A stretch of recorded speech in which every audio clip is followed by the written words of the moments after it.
Muy bien, buenos días, bienvenidos a todos que han podido llegar.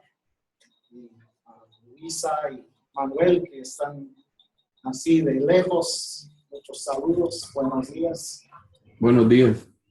Ahora vamos a tocar un tema más de lo conceptual, de un poco teórico, pero también vamos a hacer una actividad que es muy práctica. Entonces, hoy nos toca el tema de los campos de conocimiento y los dominios de uso. Hemos mencionado estos términos en las clases anteriores, pero no hemos profundizado mucho nuestro entendimiento de lo que son, cómo lo descubrimos y de la dinámica especialmente de los dominios de uso. Entonces, hoy vamos a profundizar un poco más sobre estos dos conceptos. Entonces, hoy lo que vamos a hacer es una actividad de investigar los campos de uso. Lo vamos a hacer en su idioma materno. No tienen que hacerlo en otro idioma, pero esta actividad es algo que se puede hacer dentro de una comunidad con las personas para que ellos investiguen su propio idioma, que conozcan un poco más sobre los conceptos de los campos de conocimiento. Y este término, campos de conocimiento, es algo que hemos prestado de otros autores, de otras personas que están pensando sobre el manejo del conocimiento en el mundo, en las comunidades. Desde la perspectiva lingüística, se puede hacer referencia a este concepto por lo que llaman campos semánticos. Y hay varias maneras lingüísticas de investigar los campos semánticos. Y esto es más o menos lo que vamos a hacer hoy en la actividad. Es de, identificar un campo semántico, una colección de significados relacionados, y vamos a explorar todo el vocabulario que tiene que ver con este campo semántico, con el significado de ciertos conceptos que van juntos. Desde la perspectiva de antropología, uno podría hacer un estudio de los temas culturales. ¿Cuáles son las actividades, las colecciones de objetos que existen dentro de la cultura que son importantes para una comunidad? E investigar todo relacionado con ese tema cultural. Desde la perspectiva sociológica, que es más que nosotros usamos en el texto y en esta clase, podemos usar el concepto de funciones o usos de un idioma. ¿Para qué se usa este idioma? Se usa para el cultivo de maíz, se usa para asuntos de salud, se usa para leyendas e historias, se usa para salud, cosas así. Y se pueden adaptar las metodologías que ya existen, es decir, que si queremos investigar eso o ayudar a una comunidad a investigar e identificar los campos de conocimiento que ellos tienen, que son cruciales para la vida, para la transmisión de su identidad. Entonces, podemos adaptar las metodologías de todas estas disciplinas, de la lingüística, de la antropología o de la sociología, o de otras disciplinas que son relevantes. Entonces, por ejemplo, podemos investigar las redes semánticas. Hay algunos métodos, actividades que se puede hacer para identificar toda la red de conceptos relacionados con cierta actividad. Se puede hacer observaciones de uso del idioma y del vocabulario, de las normas de uso que están asociados con ciertas actividades o con ciertas creencias o valores sociales. Y también se puede hacer observaciones etnográficas, es decir, las metodologías de la antropología para estudiar desde la perspectiva interna de la comunidad, de cuáles son las categorías de la vida, cuáles son los conceptos principales de esta cultura o de esta sociedad. Entonces, por ejemplo, hay un campo de conocimiento para los mayas que es muy importante, es importantísimo, es casi el eje central de su cultura, que es el maíz. Y los conocimientos, objetos y comportamientos de toda la sociedad revuelven alrededor de este concepto, este campo de conocimiento. Entonces ellos tienen un vocabulario tremendo para identificar los tipos de maíz, todas las clases de maíz, los colores, los tamaños, las plantas, todo eso. Hay un vocabulario muy grande. Y todos los usos del maíz, ¿para qué se usa? Más que todo es para comida, pero ¿para qué se usa? Todas las partes de la planta, del lote, de todo que ellos tienen.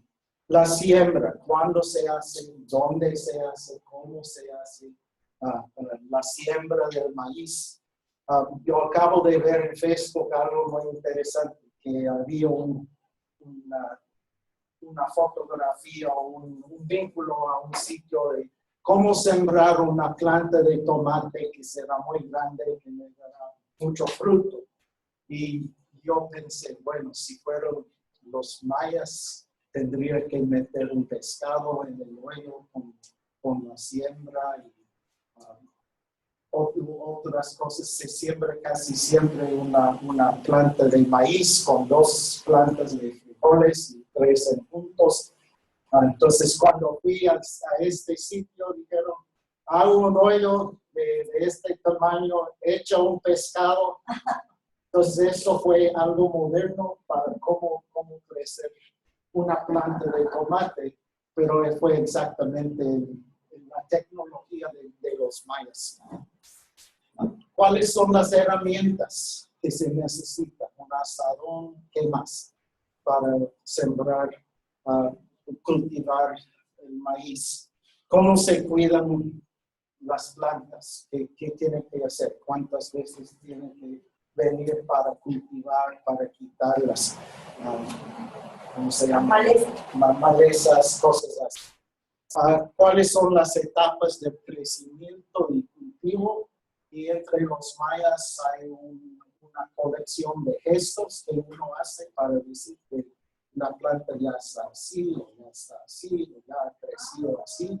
Entonces uno puede saber en qué etapa es la planta, cuáles son las malezas y cómo curarlas, las plagas que vienen, cómo se maneja todo eso, cuándo y cómo se hace la cosecha y cómo maneja el almacenaje del producto, de los granos, de los gilotes, de los elotes y todo que viene para que se usan las tuzas y todo lo que viene con la cultivación del maíz. Entonces, esto es un campo de conocimiento muy grande, muy importante para la cultura. Hay otros aspectos que no se mencionan aquí, por ejemplo, todas las leyendas en cuanto al maíz y hay una simbología que tiene que ver con la maíz. En la religión, en las iglesias católicas, casi siempre se representa a la Virgen con una planta de maíz detrás de ella.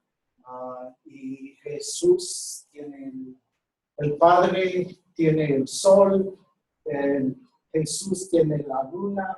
Entonces, toda esta simbología, pero María está asociado con el maíz y casi siempre se representa con una planta, con las hojas de la planta de maíz alrededor de él. Entonces hay toda esta simbología, mitología que viene con este campo de conocimiento.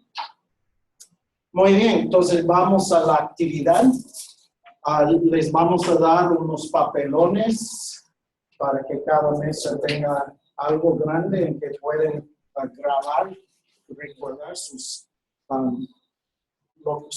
deliberaciones. Y lo que queremos es que ustedes identifiquen un campo de conocimiento en una comunidad de habla. Ahora, esto puede ser la comunidad de su proyecto, si ya tienen algún conocimiento de la comunidad, o si no, pueden hacerlo en su propia comunidad, del país de donde vienes, pero identifica un campo de conocimiento y hagan una lista de todos los conceptos relacionados con el campo de conocimiento. Tenemos papelones, tenemos hojitas de post-it que pueden usar para apuntar todas las palabras del vocabulario y después organizan el vocabulario según sus categorías.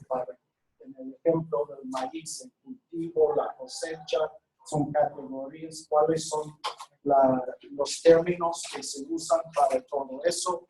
Y el tercer paso después es identificar otros conceptos relacionados, pero que no son parte de este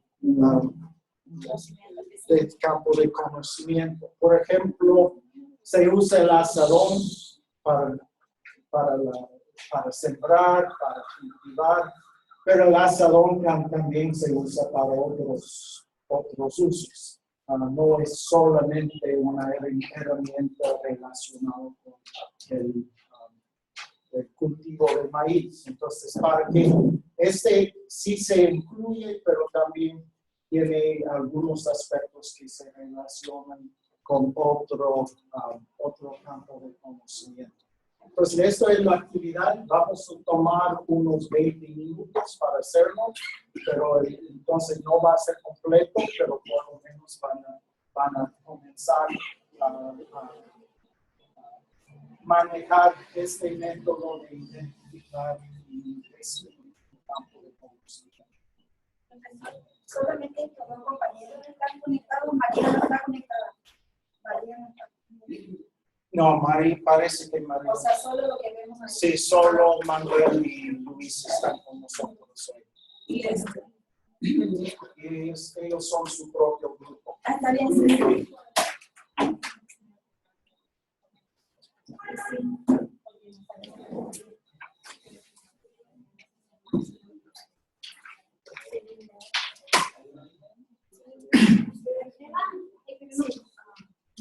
Sí, están en sus mesas.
Tal vez al terminar vamos a tomar fotos y pasarles por la grabación para que ellos tengan distancia. Muy bien, cuando ya está, vengan a buscar un lugar para colocarlos. Hay un espacio aquí. Vamos a ver.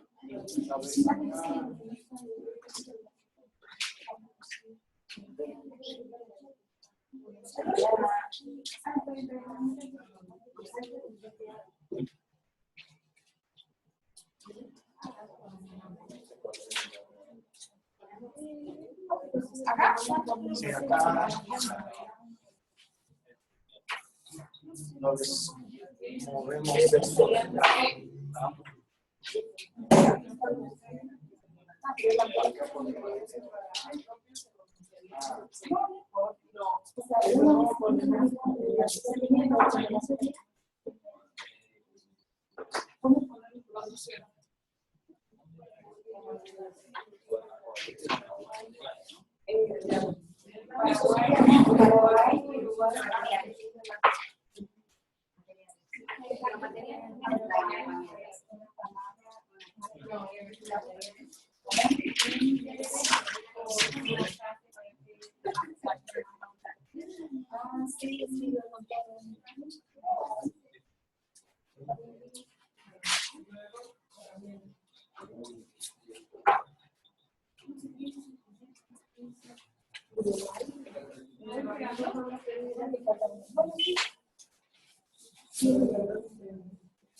Ahí poner otro en esa pared.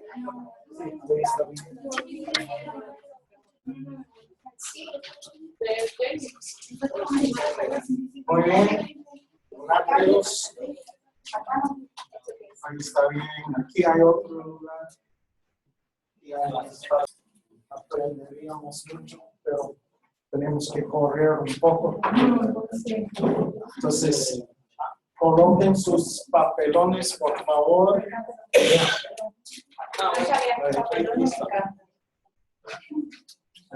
¿Sabe que en Argentina papelón es como un momento de vergüenza? Así. Sí, hizo un papelón. Papelote, papelón. En Bolivia le dicen papelón. Póster. Afiche le decimos. Según su diálogo. Afiche le solemos decir. Afiche. Muy bien. Entonces, pueden pasar después a mirar estos y si hay preguntas pueden discutir, conversar.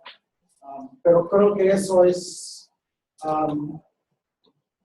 solo un poco de qué es el proceso de identificar, elaborar un campo de conocimiento. Y esto es algo que se puede hacer con una comunidad cuando ellos comienzan a pensar sobre cuáles son los campos de conocimiento cruciales para la vida, para mantener la identidad. Y ellos muchas veces se sorprenden de tanta información, tanto conocimiento que ellos tienen. Y que estos conceptos son tan complicados, involucran mucha terminología, mucha sabiduría, mucha historia a veces. Entonces es una actividad que puede servir a la comunidad en este proceso del Zoom. Ahora, nos toca entonces pensar un poco sobre la teoría, el marco teórico que está detrás de estos conceptos de campos de conocimiento. Y un concepto importante para el modelo es la compartimentalización, que es una característica muy importante del multilingüismo estable, que es lo que buscamos, es la meta del desarrollo, de buscar una manera en que las comunidades pueden mantener no solo un idioma, sino los idiomas que tienen en su repertorio lingüístico. Hay que buscar un multilingüismo estable en que el idioma dominante no está invadiendo todo el territorio del idioma local, que se pueden mantener unos espacios, unos campos de conocimiento que quedan asociados con el idioma local. Y esto nos lleva a pensar sobre un concepto técnico de la sociolingüística que tienen que saber si van a estudiar más de la sociolingüística. Entonces vamos a hablar un poco de este concepto de diglosia. Ustedes tal vez ya están muy familiares con el término bilingüismo, que es un término que viene del latín dos, lingüismo, lengua, idioma. Eso es casi el mismo término, pero tomado del griego. Dos, glosia, lenguas. Entonces estamos hablando de conceptos relacionados, pero la diglosia no es igual al bilingüismo. Los dos existen en unas configuraciones. No tenemos tiempo de repasar todas las configuraciones posibles. Están en las lecturas. Pueden leer de estos conceptos y de lo que pasa cuando hay bilingüismo y diglosia, bilingüismo sin diglosia, diglosia sin bilingüismo, etcétera, todas las combinaciones. Entonces vamos a pensar sobre qué es diglosia. En una comunidad coexisten dos o más variedades lingüísticas.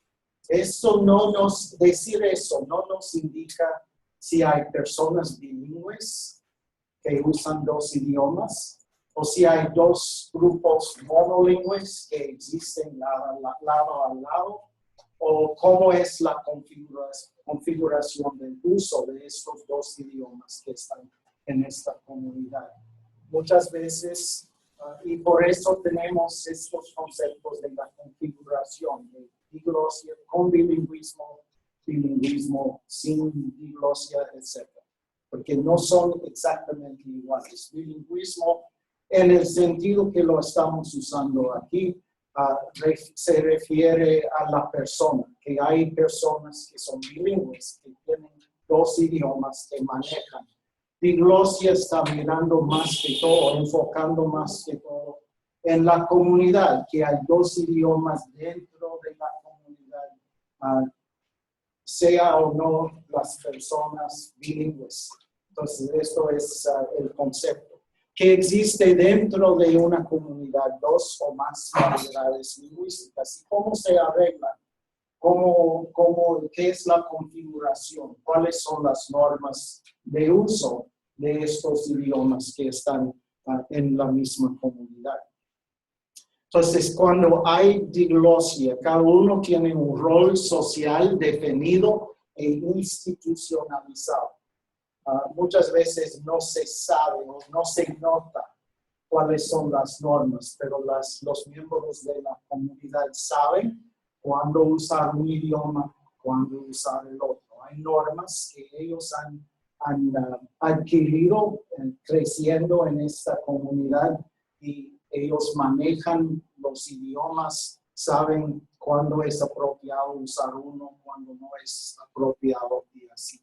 Y cuando hay una diglosia bien formada, la diglosia completa, digamos, entonces no hay traslapes en los idiomas, están compartimentados, es claro que se usa este idioma para estas funciones, se usa el otro idioma para otras funciones. No mezclo los idiomas, a veces presto una palabra o algo así, pero yo sé que cuando estoy en esta situación debo hablar idioma A. Cuando estoy en otra situación voy a hablar idioma B. Yo tenía una experiencia con esto cuando primero fui a Guatemala. Fui a vivir en una comunidad donde había hablantes de un idioma maya que se llama Uxpanteco. Fue una variedad muy local, un idioma distinto que solo se hablaba en esa municipalidad.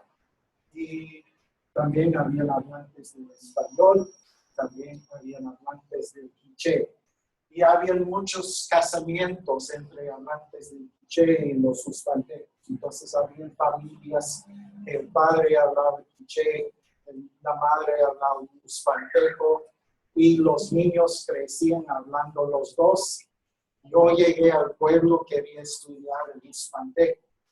Entonces yo conocí a algunas personas y en el proceso de aprendizaje fui a visitar a casas para practicar, para aprender.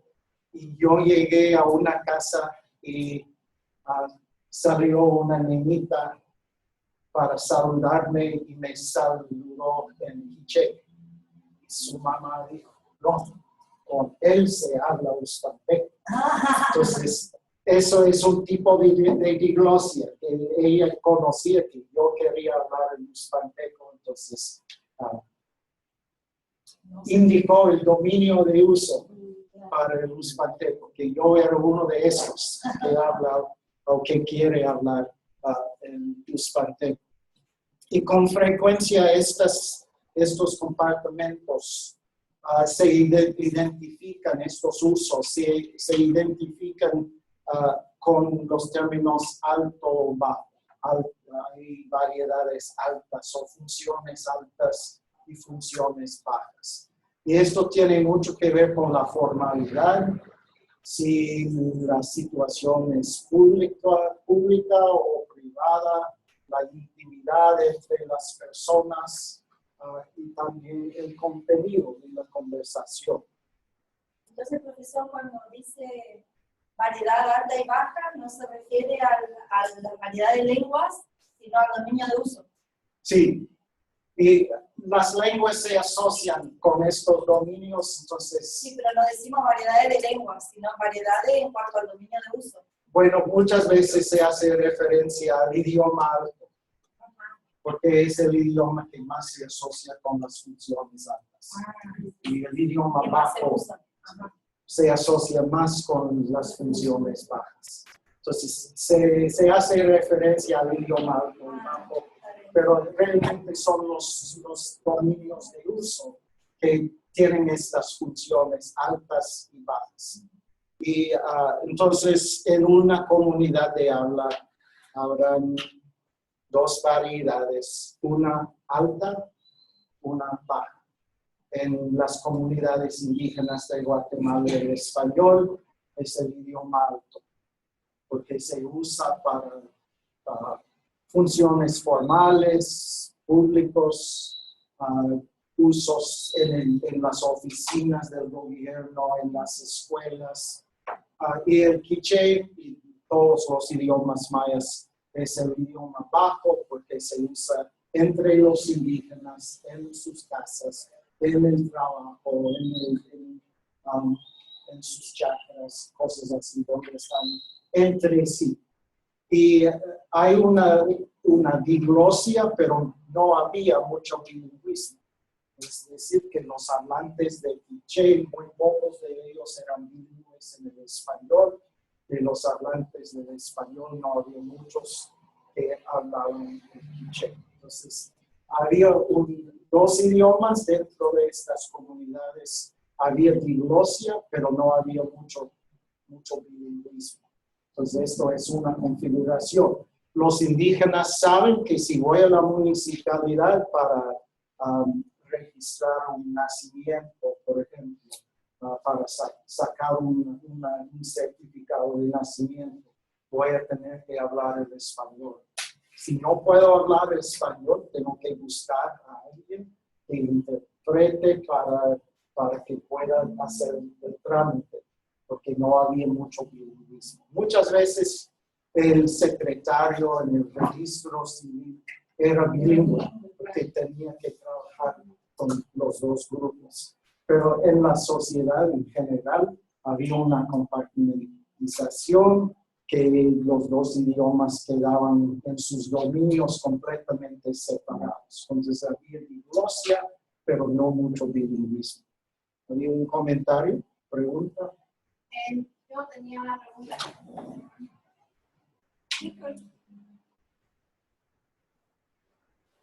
Cuando decimos... Entonces, cuando decimos que la variedad es alta, ¿sería como el idioma oficial? A veces es oficial, pero no tiene que ser oficial. En los Estados Unidos el inglés no es, bueno, en algunos estados sí, pero en la nación en general, el inglés no es un idioma oficial, pero es el idioma alto. Se usa en las funciones del gobierno, se usa en público. Un delegado no puede ir al Congreso y entregar una presentación en ningún otro idioma. Es el idioma que se usa para todo lo oficial, lo público, lo formal, y a veces usamos los idiomas bajos, pero son solo usos simbólicos muy cortos, no se usa mucho. Pero entre los hablantes de estos idiomas se usan en las casas, se usan en el trabajo, se usan para todas estas funciones bajas. Entonces, eso es la diferencia. Generalmente es una diferencia de formalidad. Si esta es una situación formal que merece lo mejor, entonces usamos el idioma alto, mejor, entre comillas. Y si es una situación informal, íntimo, entonces usamos el idioma de solidaridad. Esta distinción de solidaridad y de poder tiene mucho que ver con esta dinámica. Cuando quiero demostrar que participo en el poder, en la sociedad poderosa, entonces uso el idioma alto. Cuando quiero indicar que soy uno de ustedes, que soy miembro del grupo, que soy compatriota, paisano, colega, entonces uso el idioma de solidaridad. Y uno puede manejar estos usos, como ya hemos mencionado, para incluir a una persona o para excluir a una persona. Porque si llegue uno que no es de nuestra comunidad, entonces cambiemos el idioma para que nos entienda. Entonces así se manejan estas funciones. Y en diglosia lo que hace funcionar este concepto son los dominios de uso de las lenguas. Hay idiomas de amplia comunicación o lenguas internacionales o una lengua oficial que se usa en los dominios de la educación, la prensa, el gobierno, todas las funciones altas. Y la lengua vernácula o local se utiliza en los dominios de la familia, religión, a veces recreación y de la comunidad.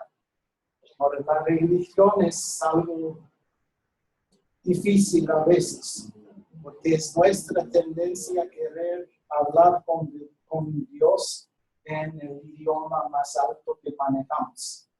Entonces, en la Iglesia Católica por muchos años se hablaba con Dios en latín, no en el idioma vernáculo, ni aún en un idioma nacional o internacional, sino tenía que hablar con Dios en latín. Entonces, eso es es nuestra tendencia querer hablar con Dios en el idioma más alto dentro de nuestro repertorio.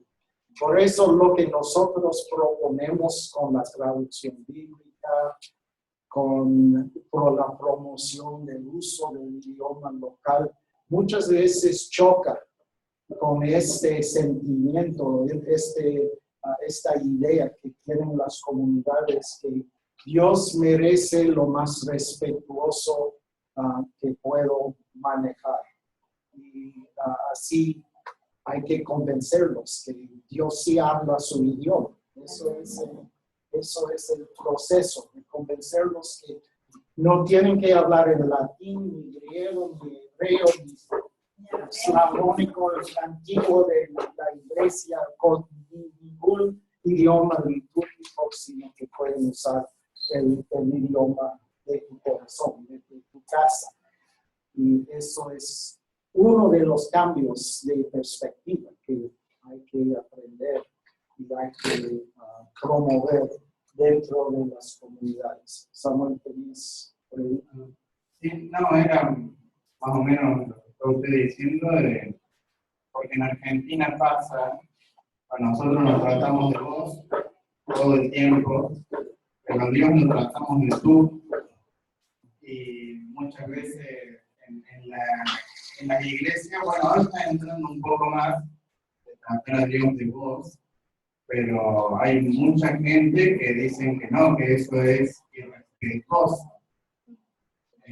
Y todas las canciones que nosotros cantamos es con tú, tratamos a Dios de tú. Y bueno, y a mí me ha pasado de ir a iglesias que son un poco más liberales y escuchar una canción tratando a Dios de vos, y como que a veces me choca un poco, porque bueno, siempre han enseñado que no, a Dios se lo trata de tú, porque eso es respeto. Exactamente. Eso es la dinámica.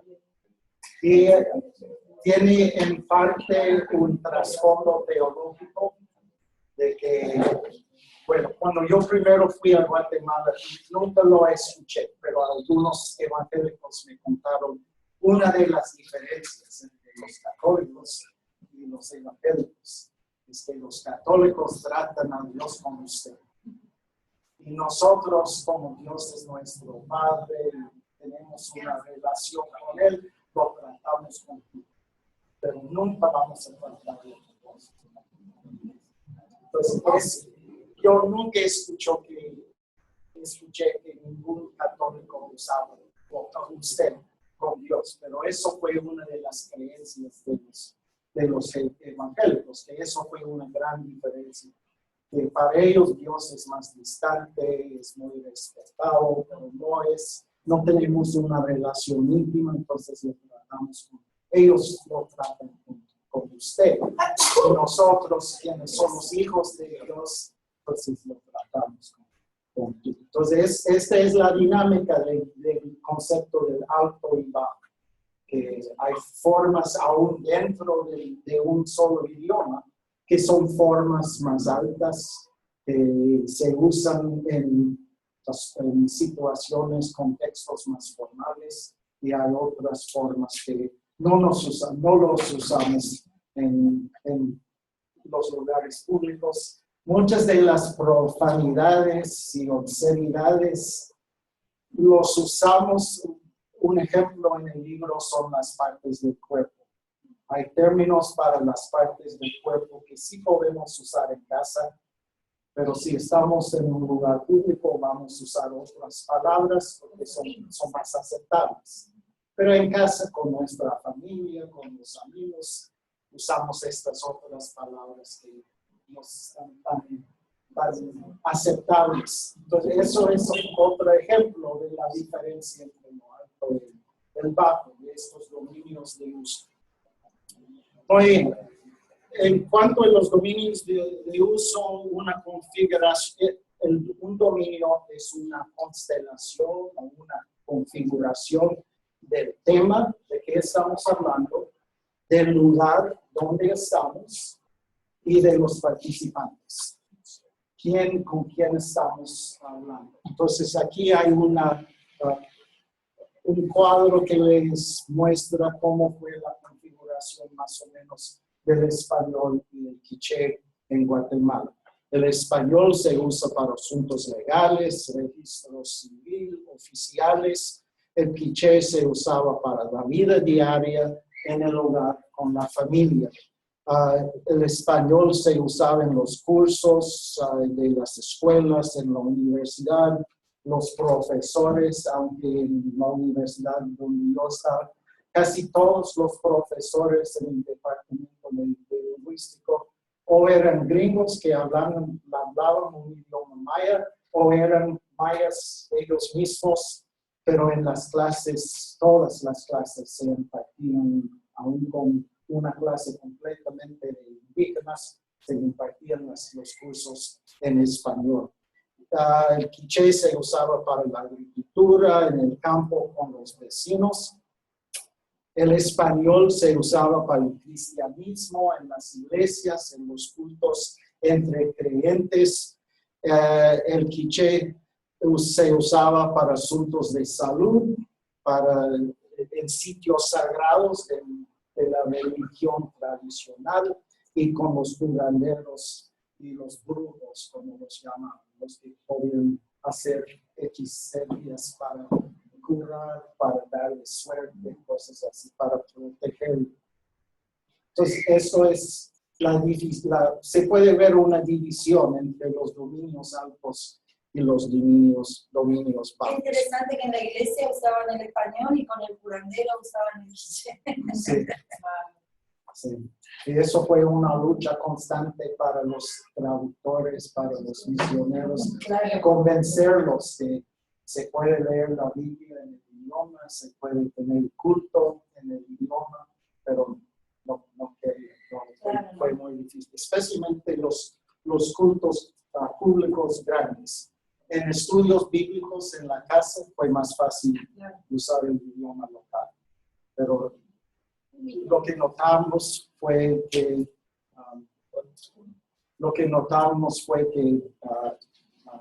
en los cultos las canciones mezclados, unos en quiché, unos en español, la oración en español, la predicación en español, los anuncios en quiché, para que todos entiendan dónde vamos a tener una sesión, los jóvenes van a reunirse, cosas así, todo en quiché. Entonces, eso se podía ver el cambio de dominio, que ya estamos en algo muy práctico, muy íntimo, de dónde vamos a reunir los anuncios. Entonces, vamos a usar el idioma bajo, pero de lo más formal en español. Muy bien, entonces tienen estos de dominio. Tengo que correr porque estoy quitando tiempo de que viene. Entonces, los dominios de uso son estas constelaciones de lugar, participantes y tema. Tradicionalmente, cuando los sociolingüistas hacen referencia a un dominio de uso, han usado el lugar para identificarlo. Entonces, el dominio de uso del hogar, el dominio de uso del mercado, el dominio de uso de gobernación, el dominio de uso de educación en las escuelas. Entonces, estos son los rótulos tradicionales que se han usado para identificar los dominios de uso. Y van a ver si comienzan a leer la literatura que así se identifican. Lo que hemos hecho nosotros es, hemos dicho, ¿por qué tiene que ser el lugar? ¿Por qué no identificamos un dominio a base del tema? ¿Qué es el contenido? ¿Qué es el campo de conocimiento que está asociado con cierto idioma, o que queremos asociar un idioma. Entonces, esto es lo que hemos hecho para hacerlo un poco más fácil para las comunidades de pensar en cómo manejar sus idiomas o cómo mantener sus idiomas. Tuve la experiencia una vez de que estaba tratando de investigar los dominios de uso del quiché. Y dije a mi informante, bueno, cuando vas al municipio, ¿qué idioma hablas? Y él dijo, depende de quién está ahí. Y yo le dije, bueno, con el registro civil. Bueno, depende de quién es. Si él habla quiché, entonces habla quiché. Si no habla quiché, habla español. Entonces, él no asociaba el uso del idioma con el lugar, sino con las personas, con los participantes. Pero si yo le hubiera preguntado, ¿qué idioma se usa cuando están cultivando el maíz? Él me hubiera dicho, para eso usamos el quiché. No hay otro idioma que sea adecuado. Entonces, se puede conectar o asociar un idioma con el tema, con el contenido de la conversación, el contenido de lo que estamos tratando. Entonces, por eso hemos dicho que un dominio de uso es lugar, participantes y tema asociados con un idioma. Y esto, el tema, puede usarlo como la manera de identificar un dominio de uso. Y por eso, en vez de hablar de dominios con la comunidad, hablamos de campos de conocimiento. Y es un poco más práctico, menos abstracto, para presentar este concepto de esta manera. Muy bien, Daphne, tenía pregunta. No, pregunta. Oh. Puedes seguir. Ok, muy bien. Entonces, implicaciones, muy rápido, la compartimentalización funcional de A y B ayuda a explicar las motivaciones que la gente puede tener para aprender a leer y escribir en el idioma alto. Porque eso es algo formal, algo público. La educación casi siempre se percibe como una función alta. Pero su resistencia a ser alfabetizada en el idioma bajo.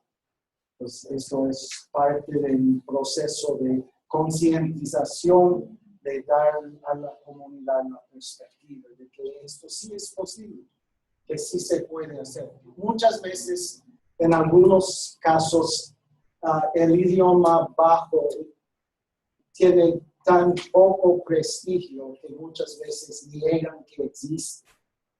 Y aunque están hablando en la variedad baja, ellos dicen, este idioma no existe, solo existe el idioma alto. Entonces, para estos conceptos, aspectos de prestigio son importantes, son parte de la concientización de la comunidad.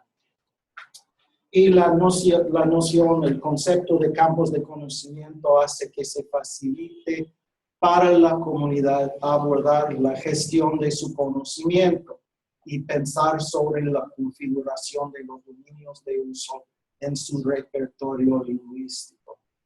En el texto, a este punto decimos, bueno, ahora podemos cambiar o modificar nuestra definición del desarrollo lingüístico, que no es solo cambio lingüístico, sino que es la reconfiguración de los dominios de uso o de las funciones de los idiomas para que un idioma mantiene ciertas funciones o adquiera ciertas funciones, y así esto es lo que es el desarrollo lingüístico, es el manejo de los campos de conocimiento, de las funciones, y trabajar, colaborar con una comunidad que ellos tengan la configuración de los campos que ellos desean y que no sea solo lo que sucede por las presiones económicas o políticas. más. Muy bien, ya vamos a tener una orientación a la guía. Eva nos va a dirigir en esto y he tomado algunos minutos de tu tiempo, Eva. Disculpa.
Bien.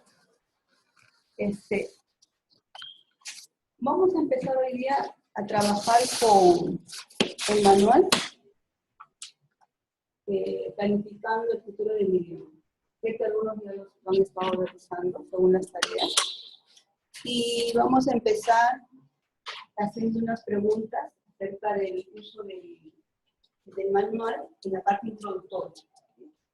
Y mi pregunta para ustedes es, ¿a quién está enfocado el uso del idioma, del manual? ¿Para qué tipo de audiencia? ¿Para desarrollo lingüístico? Sí, entonces voy a pedir que levanten la mano. Sí, mejor. Entonces, tenemos que estar claros cuál es el objetivo al usar este manual. Entonces, me gustaría saber de ustedes qué es lo que ustedes han reflexionado, han pensado, y llegar a un consenso también. ¿Sí? Entonces, empiezan de atrás. ¿Para qué público estará dirigido este manual? El manual está dirigido hacia la comunidad y utilizado por el facilitador. Es una guía para el facilitador, pero para irte hacia la comunidad. ¿Alguien más? Hacer recarga.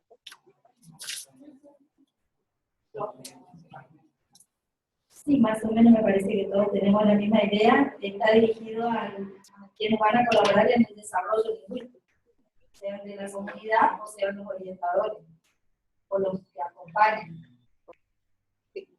Entonces, el papel de nosotros va a ser de ser facilitadores o colaboradores, ¿no? A construir el desarrollo lingüístico pues, de una comunidad de habla, cualquier comunidad de habla. ¿Claro? Sí. Ahora, ¿quiénes toman las decisiones? La comunidad. Entonces, uno de los objetivos principales es concientizar, ¿cierto? Concientizar en qué condición se encuentra el idioma, cuál es el uso que le están dando, si realmente el idioma está fuerte o está débil en su uso, y también la identidad, porque habla mucho, el idioma tiene que ver mucho con la identidad, qué tan fuerte está la identidad en esa comunidad de habla o comunidad lingüística, ¿sí? Entonces, hemos estado trabajando mucho con esta guía. Ahora, hay ciertas actividades que se pueden modificar, de acuerdo al contexto, de acuerdo al grupo, y tanto en el tiempo como en la manera que se indica ahí en el manual. A lo largo del uso de este manual, yo he ido haciendo ciertos ajustes. Creo que el manual tiene esa flexibilidad de hacer los ajustes necesarios. como digo, de acuerdo al contexto y de acuerdo al proceso también de cada uno, porque todos no tienen el mismo proceso de comprensión. Unos toman más tiempo, otros menos tiempo. Entonces, hay que considerar todo eso. Bien, creo que eso está claro. Somos el papel nuestro de facilitadores, colaboradores con ellos, y está dirigido a un grupo lingüístico, una comunidad de habla, y quien toma la decisión en el desarrollo de ese idioma siempre van a ser ellos, ¿sí? Nosotros solamente somos orientadores o facilitadores. Hago hincapié en esto porque nos cuesta dejar que ellos tomen las decisiones. Y a veces tenemos la respuesta que queremos, pero tenemos que lograr que de ellos nazcan las respuestas a las soluciones de las decisiones, ¿sí? Y de forma práctica usamos muchas veces analogías, llevarles a que ellos tomen conciencia del estado de la condición de su idioma, del peligro, y que ellos puedan actuar. Eso es lo que se quiere, que ellos puedan tomar decisiones a favor del uso de su idioma, a favor del desarrollo de su idioma. Bien, entonces hay una segunda parte en el manual que tiene que ver con las actividades. Hay una pregunta que dice, ¿hacia dónde va mi idioma? ¿Has leído esa parte? ¿Hacia dónde va? Una pregunta para llevarles también a reflexión, a concientización.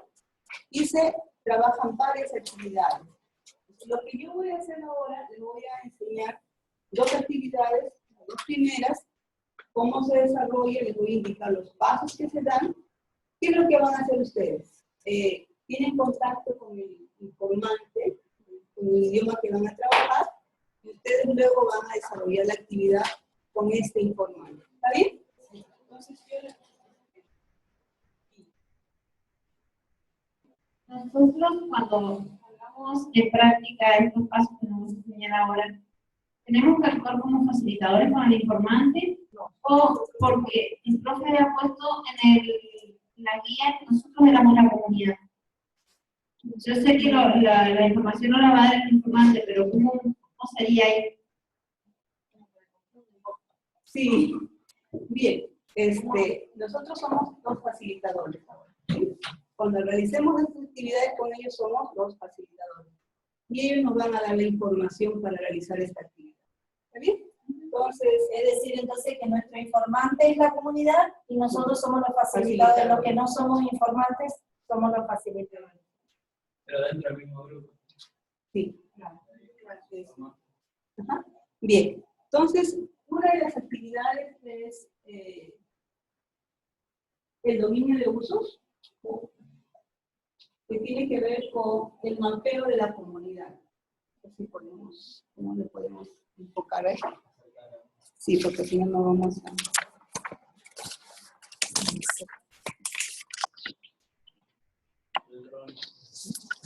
¿El dron? Se está moviendo el grupo.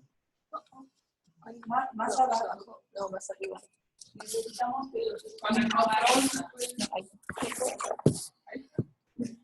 Justo. ¿Sí?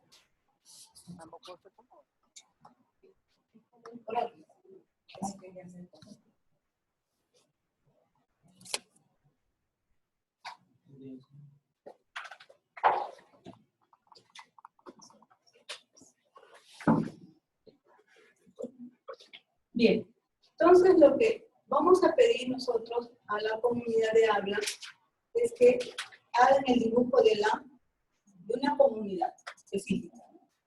Porque entre ellos siempre van a decir, pero nuestra comunidad está localizada en tal. Pero de una comunidad en específica que puedan dibujar todos los lugares donde hay una comunicación. Ellos se comunican. Por ejemplo, aquí ellos, bueno, tienen la escuela inicial, primaria, secundaria, el puesto de salud, la concha donde ellos van a pescar, tienen también la chacra, el sembrío, cancha deportiva, la iglesia, el local comunal, si hay una tienda también. Entonces, pedirles que dibujen todos los lugares donde hay comunicación, lugares de comunicación en la comunidad. Bueno, incluso acá dibujaron la plaza. La plaza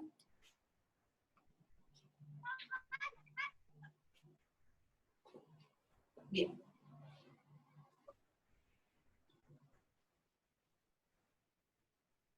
Entonces, una vez que ellos tienen todo el dibujo de la comunidad, los lugares donde ellos se comunican, de la comunicación, vamos a usar unas fichas. Ustedes tienen a los POSIT, yo creo que pueden usar eso. Pueden usar así de colores, dos colores,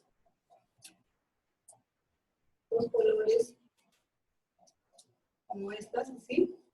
Puede ser cuadrado, si desean lo pueden cortar así en círculos. ¿Qué van a hacer o para qué nos sirve estos cuadrados o círculos de colores? Entonces hay que indicarles que un color, cualquiera de estos colores, va a representar el L1 o el idioma materno y el otro el idioma mayoritario. ¿Sí? Hay casos de comunidades que hay incluso 3 idiomas. Si pasara eso, hay que usar otro color, ¿no? O si de otro color. Entonces, ya sean cuadrados o ya sean los círculos, vamos a usar para identificar el porcentaje de habla tanto del L1 como del L2. Entonces, yo les doy el ejemplo.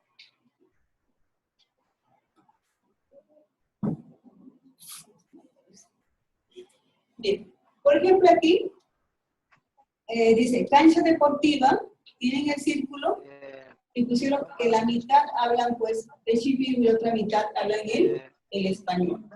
Le dieron un porcentaje así. Aquí en el colegio hay un círculo y le han dado como un 25% que hablan el chipivo y el resto español. Entonces, por cada lugar de comunicación donde ellos dicen que pues hay comunicación de habla, hay que dar el porcentaje de habla del L1 y del L2. ¿Está bien? Entonces, en eso consiste esta actividad. ¿Qué idiomas se hablan en la comunidad? Entonces, ¿está claro hasta ahí? ¿O habrá otra pregunta? ¿No? ¿No? ¿Está claro? Sí. Bien. O también pueden dibujar, ¿no? Hasta el círculo y pintarlo de color. Hay casos en los que se habla hasta más de 3 idiomas. Sí. Como le decía, hay casos que hay 3 idiomas. ¿Qué van a hacer? Usan otro color, un fósil de otro color. Lo representan así. Entonces, ¿está claro esto? Para los que están en línea, ¿estará claro? ¿Habrá alguna pregunta?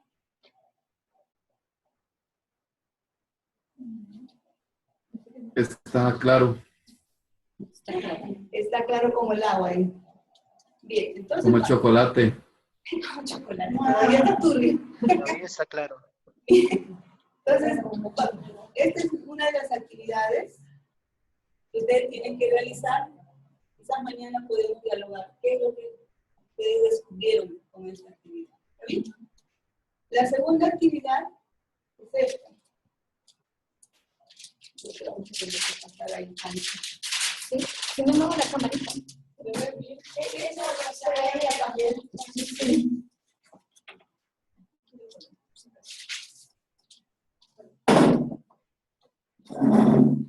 Bien. Entonces, en el manual dice quién habla bien.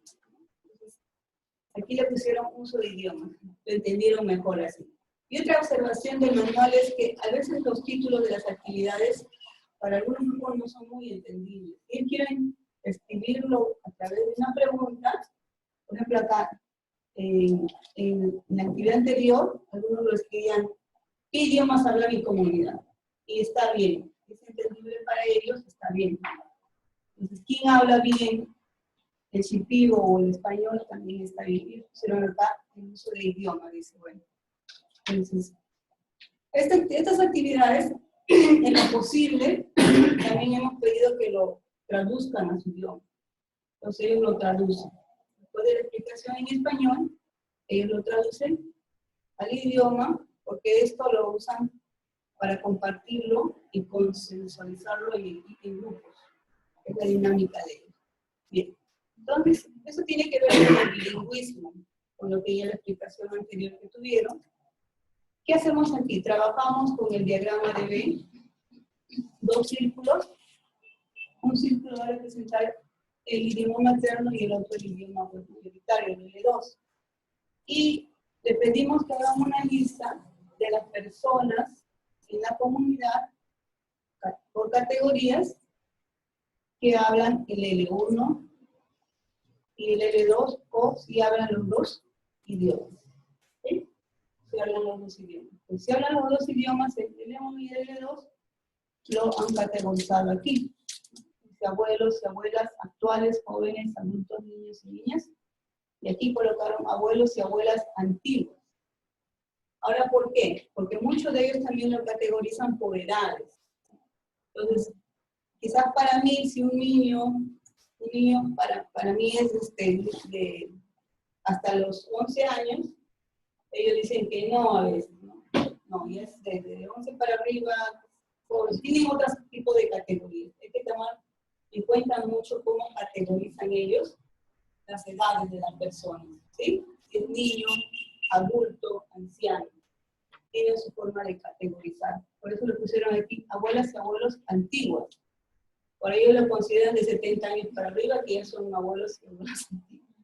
Entonces, los abuelos y abuelas actuales ya dice que desde 30, porque como se casan muy jóvenes, abuelos, le dieron ese tipo de categoría.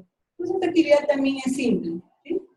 Para identificar el tipo de bilingüismo que hay, porque también otra cosa que pueden hacer es que si realmente hablan fluidamente dos idiomas, o el que tienen más, ¿qué porcentaje de dominio tienen del español?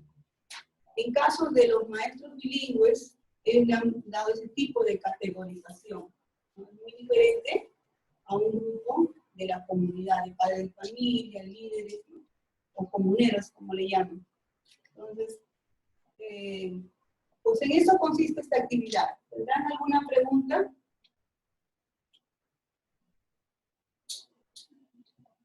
¿No? No, la actividad, ¿cuándo hay que entregarla?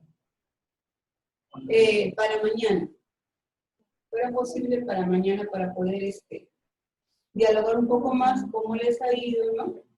Y compartir más que nada qué han ido ustedes descubriendo acerca de estas dos actividades. Esto ya con María, con nuestra clase. Lo pueden ir haciendo ahorita, no porque estamos... A las 40, en 15 minutos terminamos, pero esta actividad ya tenemos que comenzar a hacerla, por ejemplo, en el caso de nuestro grupo con María, ¿verdad? Ella está en Venezuela. Tenemos que ya contactarnos como para empezar a hacer todo esto, ¿verdad? ¿Qué sucedería en el caso de que no llegáramos a comunicarnos con ella?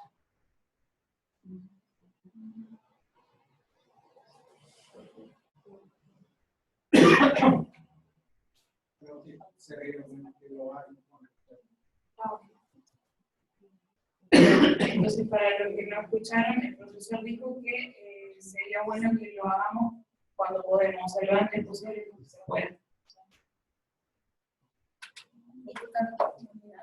En el caso que nuestro informante no está acá en el grupo, ¿cómo hacemos para tener, por ejemplo, el dibujo de la mañana o que podamos tener de un momento para otro?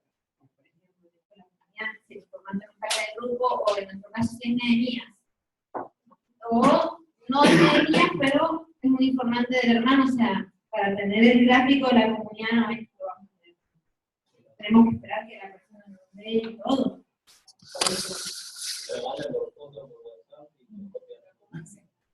¿Cómo hago para que Ya le parte de la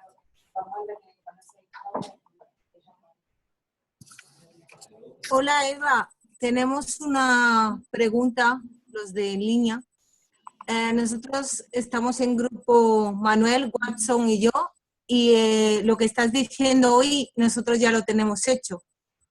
Así que sería volver a mirarlo y volver a meter más cosas o lo dejamos tal cual lo hemos hecho.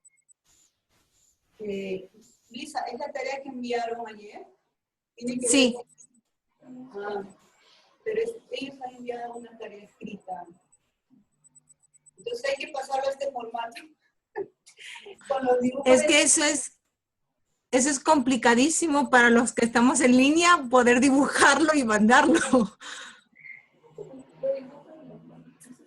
Porque Watson podría hacer el dibujo. Watson ya trabajó esta actividad anteriormente. Vale. Entonces, lo hablaremos con Watson y que él vea, porque realmente es complicado dibujarlo y ver cómo lo mandamos. Le toman una foto y lo envían, Lisa. El año pasado muchos hicieron Vale, vale. una foto y lo enviaron. Vale. Entonces no hay problema. Yo me refiero al hecho de tener dibujo.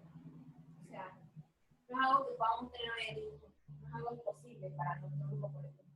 Entonces dejémoslo para. ¿Podemos dejarlo para el viernes?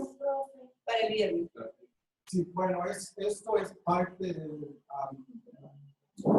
es el comienzo de la elaboración de los pasos del proyecto. Entonces, los que quieren un informante que no está presente, tienen que buscar la manera en que él haga el mapa, el dibujo, tome una foto, lo mande, lo comparte con ustedes. Entonces tienen que buscar la manera de colaborar en línea con su informante. Y eso se puede hacer por Zoom, por Skype, por WhatsApp, por cualquier manera que funcione para ustedes. Y yo creo que esto no lo esperamos para mañana, pero es un paso en el proyecto, entonces deben estar elaborándolo lo tanto posible, porque vienen otros pasos y si se demora demasiado con eso, va a acumular el trabajo. Tengo una pregunta.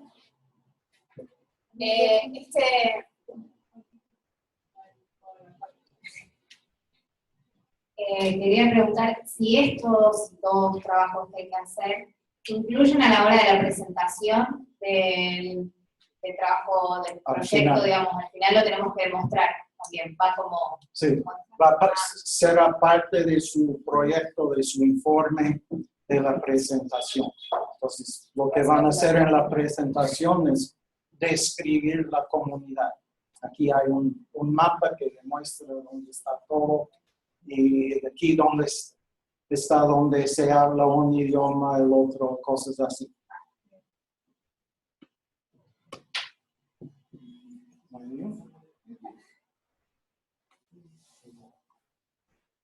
Yo creo que está claro eso, ¿sí? Sí, y en la actividad anterior sería bueno que después que tienen todos los porcentajes de habla del L1 y L2, hagan preguntas, ¿no? ¿Y por qué?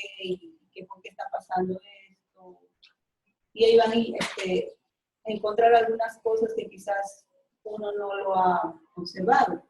Por ejemplo, en la escuela, en la iglesia, hablaron de que usualmente se habla más el español en la iglesia que en el L1. Situaciones de prestigio, cosas así. Entonces, son puntos que nos van a ayudar luego para poder nosotros concientizar más el uso del idioma en esos campos, ¿no? Conocimiento, por así decirlo. Entonces, yo pienso que no está tan difícil esto, es cuestión de cómo ustedes buscan la estrategia nomás de trabajar con ellos y van a ir descubriendo, como digo, realmente todo lo bonito que hay en su idioma, en su contexto cultural. ¿Sí? Bueno, sería yo creo que todo eso. Y usualmente, como les voy a repetir, todo esto se trabaja con ellos, ¿no? Uno simplemente es el facilitador y ellos van trabajando y van dialogando, conversando entre ellos. Muchas veces dejamos el espacio que lo haga en el idioma. Uno no escucha, pero va entendiendo por los círculos o por la forma como ellos diagraman y todo eso, va entendiendo lo que va sucediendo con ellos. Entonces, darle siempre el espacio para que ellos puedan dialogar y ellos puedan socializar, como dicen muchos de ellos, ¿no? Entonces, es eso, estamos llevando un proceso con los hermanos Llanes. que también este año van a seguir trabajando, el trabajo de campo va a ser con ellos. Y ha sido interesante cómo se ha ido trabajando esto ya desde el año pasado, desde el 2016 en julio. Y el progreso sí, de a poco, no ha sido como a veces uno lo piensa, forma de toma de decisiones, de liderazgo. Hay que contextualizarnos mucho en la forma de cómo trabajan, pero a Dios gracias ya se ha unido la iglesia, viene de la comunidad y la parte educativa que son maestros bilingües en el proceso de desarrollo. Algo que empezó dentro de la iglesia ahora está integrándose más a nivel local, liderazgo. Ahí estamos. Bueno, yo creo que hasta ahí más. Gracias. Okay, gracias, Eva. Eva, Una pregunta. solo tengo para pedir un favor a Eva, que si puede tomar una foto a ese ejemplo para enviárselo a Watson para que él nos pueda ayudar con ese ejemplo, dibujándolo. Sí, Manuel, voy a hacer eso. Gracias. Muy bien. Y una aclaración más. Ustedes, cuando están haciendo esto de la guía, funcionan como facilitadores. Cuando hacen su presentación y toman decisiones, están actuando como la comunidad. Es decir, que ustedes como facilitadores y extranjeros no deben tomar decisiones para la comunidad. Entonces, están actuando en dos papeles para el proyecto. Queremos que tengan la práctica de facilitar estos métodos participativos y que también toman la perspectiva de una comunidad para planificar el desarrollo de un idioma. Pero reconocemos que lo que sale de estos proyectos no es un plan para la comunidad, es una práctica nada más. Esto es completamente inventado, es una situación no real, pero es para darles las perspectivas y la experiencia de ver cómo se aplican estos conceptos, cómo se usan estos métodos. Muy bien. ¿Otras preguntas o dudas? Bueno, entonces gracias. Están despedidos. Adiós.